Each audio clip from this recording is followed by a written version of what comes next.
Step into realms where the heart takes flight, where strategy meets the edge of night. The Dungeons, Dragons, and Psychology Podcast. Prepare your mind. Now be our guest.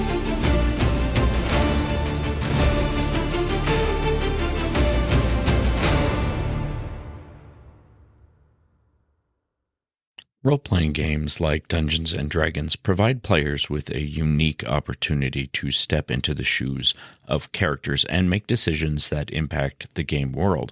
One of the most intriguing aspects of these games are the moral choices that players face. At the beginning, a party often portrays virtuous heroes who uphold justice and fight evil. But what happens when the allure of darkness or the allure of personal gain tempts them to cross the line?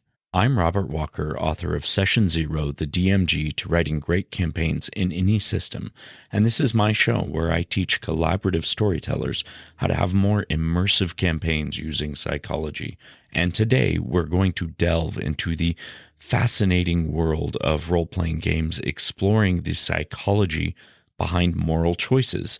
Specifically, we're going to examine the journey from being a hero to embracing the darker side as a villain within the context of role-playing games. So grab your dice and join me on this adventure into the human psyche. To explore this topic, I want to look at three key psychological factors that contribute to players making moral choices in RPGs. Those are moral flexibility, personal agency, and narrative immersion. First, moral flexibility refers to the ability to adapt and adjust one's moral compass in different situations or contexts. It involves being open to considering alternative perspectives, reevaluating moral judgments, and potentially making choices that deviate from societal norms or personal beliefs. In the context of a game like D&D or any other RPG, moral flexibility becomes an intriguing aspect of gameplay. In role-playing games, players create and portray characters with their own set of moral values, ethics, and motivations. These characters interact with a richly developed game world, encountering diverse situations that require them to make decisions with moral implications. The game offers players complex dilemmas where there might not be a clear-cut or right or wrong answer, and they offer a unique environment for players to explore their own moral flexibility because they're detached from real-life consequences.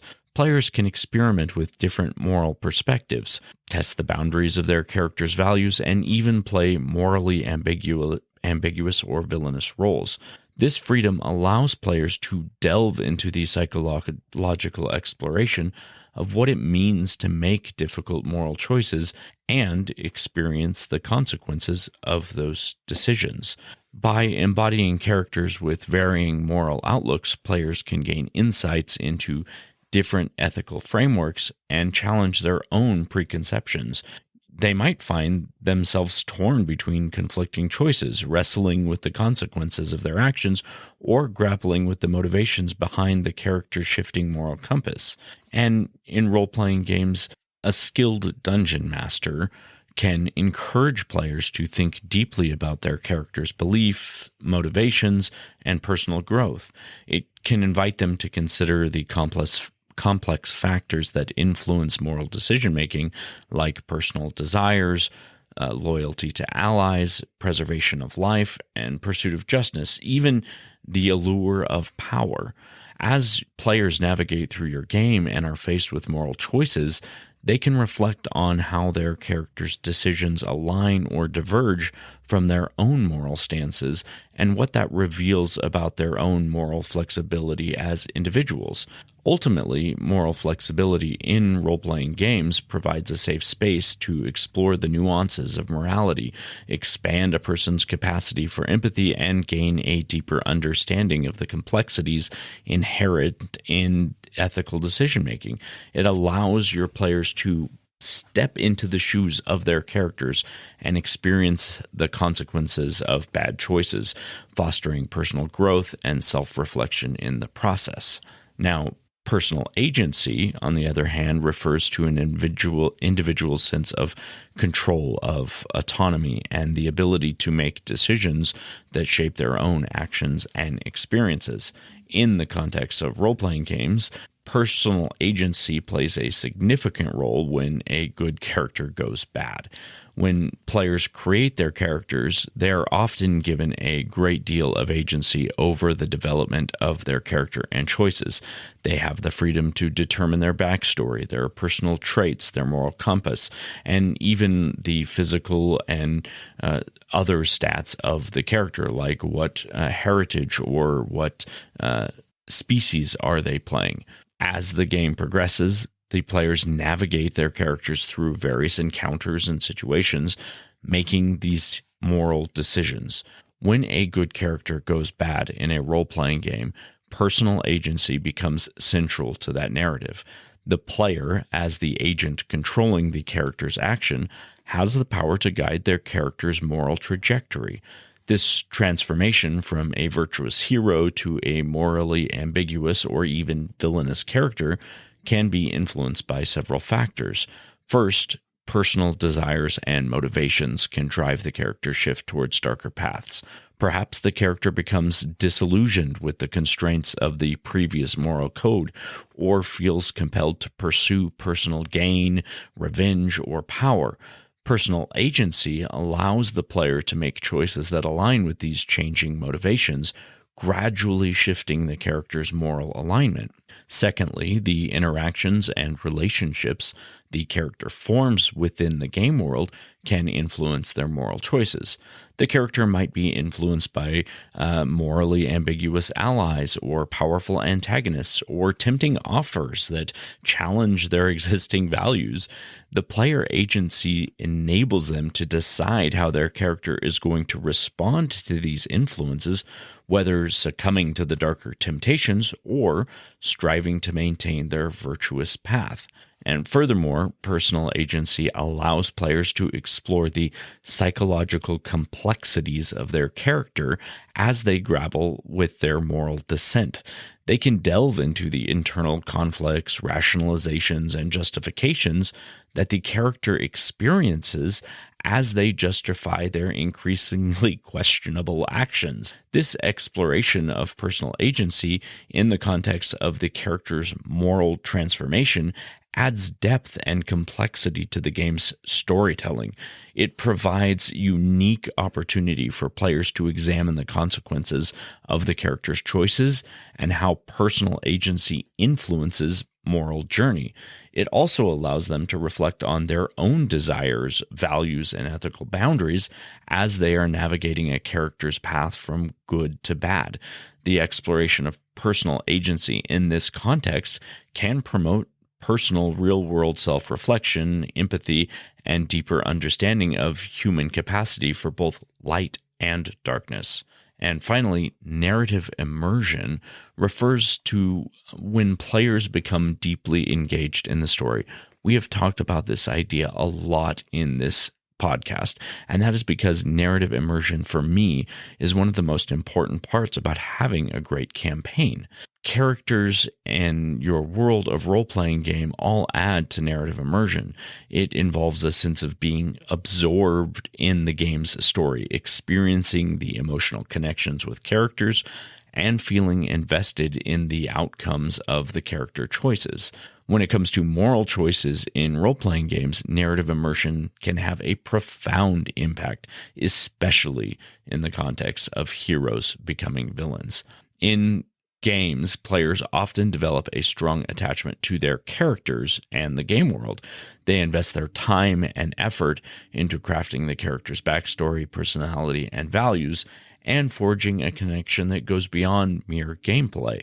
As the narrative unfolds, players become emotionally invested in their character's journey, experiencing their triumphs, struggles, and having to struggle personally with the character's moral dilemmas. This immersion in the narrative creates a powerful psychological connection between the player and the character that they're portraying. And as players make decisions for their character, they often align those choices with the character's development and growth. This means that when a hero character is faced with a morally challenging situation, the player's emotional investment and immersion in the narrative can influence that decision making.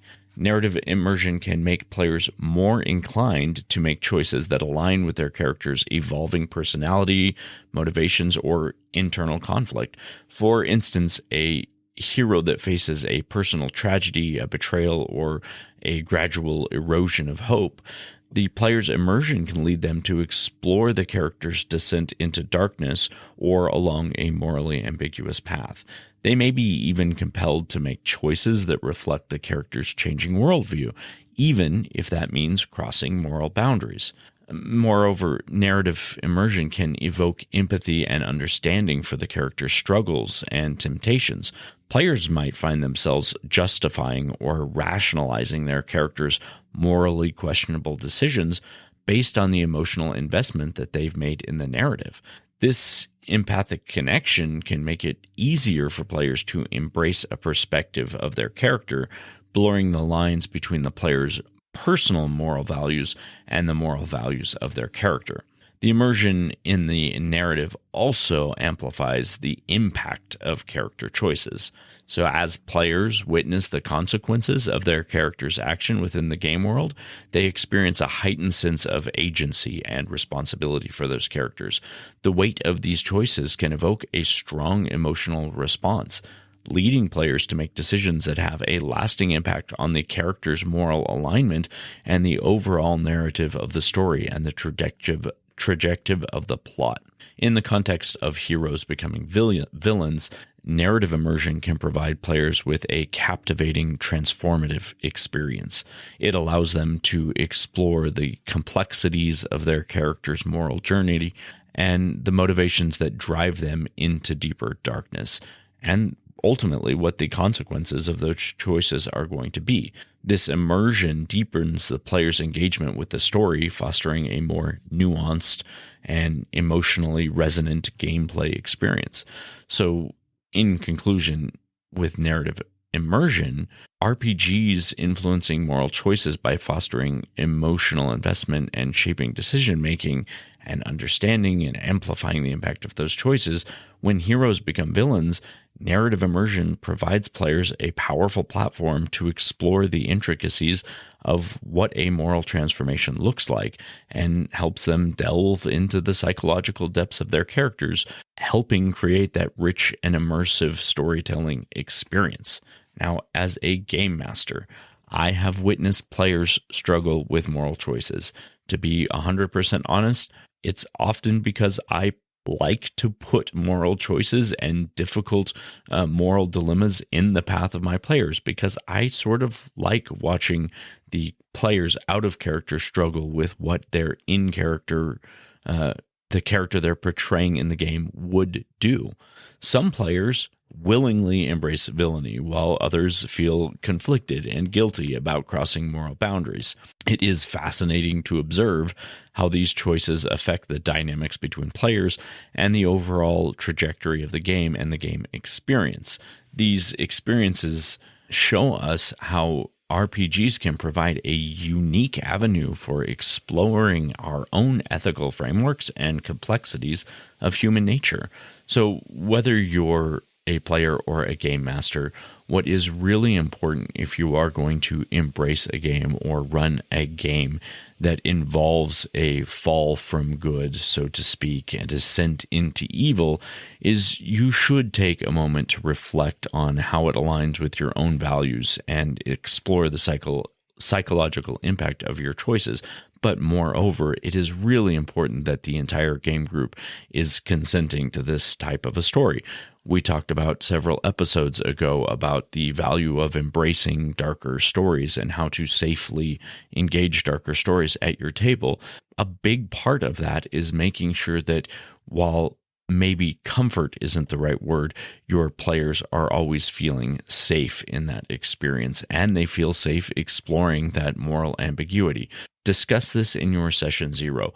Don't start a game that's going to have your players embrace evil and become darker characters for whatever reason if the players themselves aren't on board and consenting to engage in that sort of a story. Remember how important it is to be able to consent in those types of things and have tools available at your table if any of the narrative or any of the story becomes too dark or too much for your players.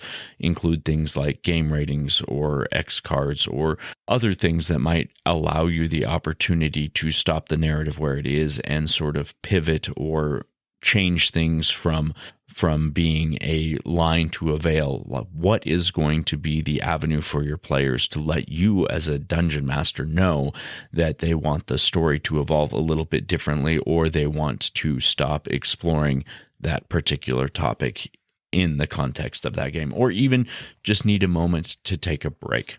So let's go ahead and head over to Tricks of the Trade.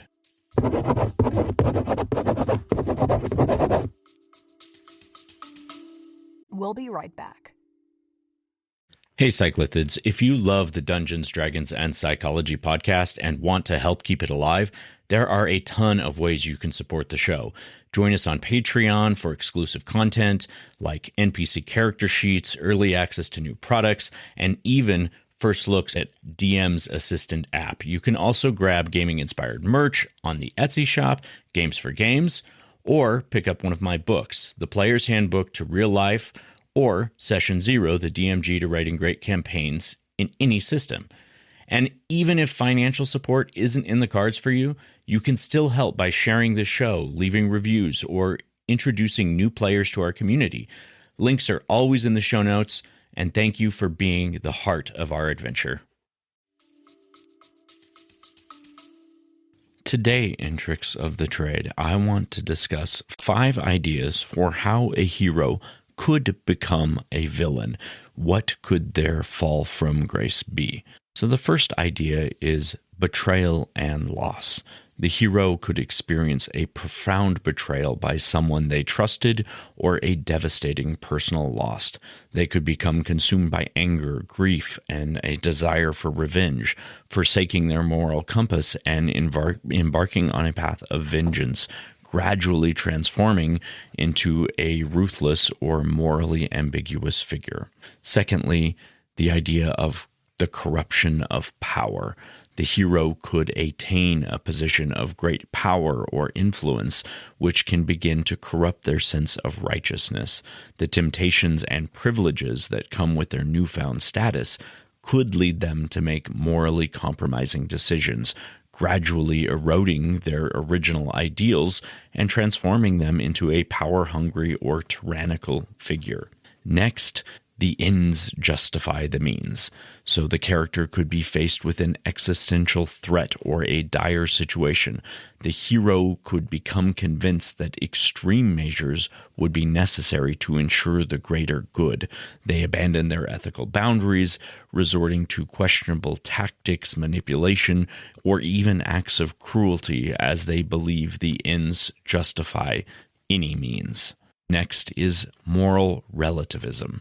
The hero could be exposed to different cultural perspectives, ideologies, or philosophies that challenge their preconceived notions of right and wrong. This exposure could then lead them into a moral crisis as they question the validity of their own beliefs. Ultimately, they embrace a morally relativistic viewpoint, allowing them to justify actions that they once considered villainous. And finally, self-righteousness and hubris. Over time, the hero's successes and victories could feed their ego, leading them to an inflated sense of self-righteousness and arrogance. They could become convinced in their own moral superiority, dismissing dissenting viewpoints and refusing to acknowledge their own flaws. This unchecked hubris could blind them to the consequences of their own actions, and they begin to cross ethical boundaries without remorse. Now, remember, these are just some ideas, and the specifics of how a hero could become a villain can vary greatly depending on your game, the characters, and the narrative context.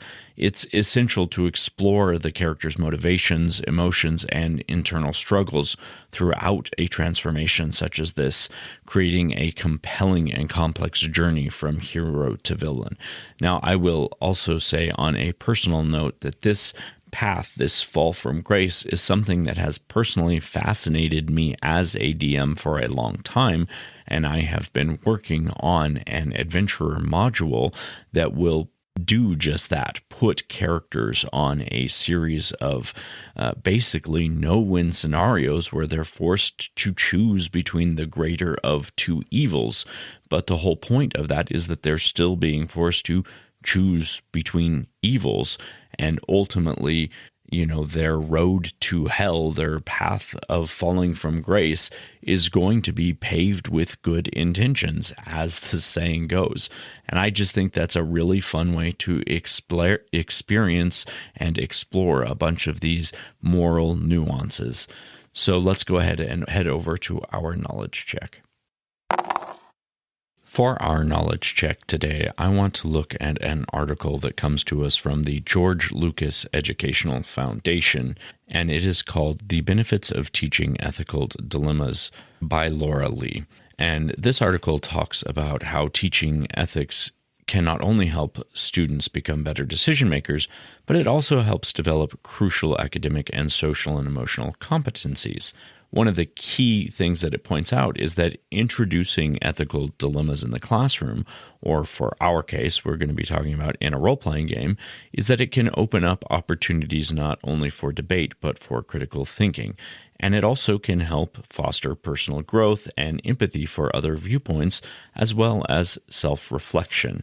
One of the key ideas in this is you want to provide an opportunity for people to search and evaluate their own assumptions and to excavate the reasons behind those assumptions, to examine without prejudice another's opinion and to make a thoughtful decision with confidence. Now, if we're talking about a scenario of falling from grace, the scenarios we're going to be presenting our players are going to be a little less right and wrong and a little more which is more wrong. And I think that is where the interesting difference is going to be brought out. So they advocate using an idea called the ethical decision-making method as a guide.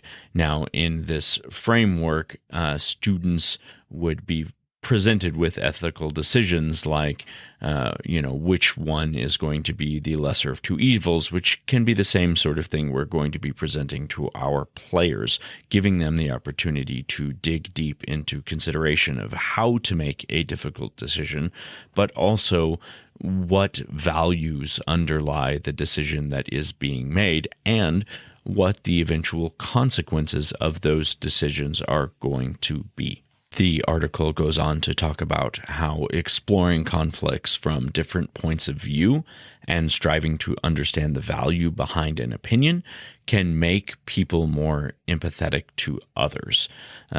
Identifying principles that comprise the foundation of beliefs, as well as guiding others to hone social and emotional competencies like self-awareness and social awareness are benefits of doing these sort of thought experiments with moral dilemmas or moral ambiguity. As always, you'll be able to find a link to this article in the show notes if you want to check out the whole thing and read up on what the George Lucas Foundation, which is, of course, a great foundation to talk about falling from grace, since their stories are so enriched with that idea. The story of Anakin Skywalker becoming Darth Vader, being chief amongst those popular culture stories of falling from grace. So it is a great example of the trajectory that you could lay out in a game. As always, I would encourage you, if you enjoy this show, to leave us a rating and a review on Apple Podcasts or Spotify or wherever you listen to podcasts. And you can always choose to follow us on Instagram. There you can find a link to our Linktree, where you can find all of our social links, as well as join our Patreon and become a supporting member as an official cyclithid, which really, really helps us out. And until next time, my friends, I will see you next session.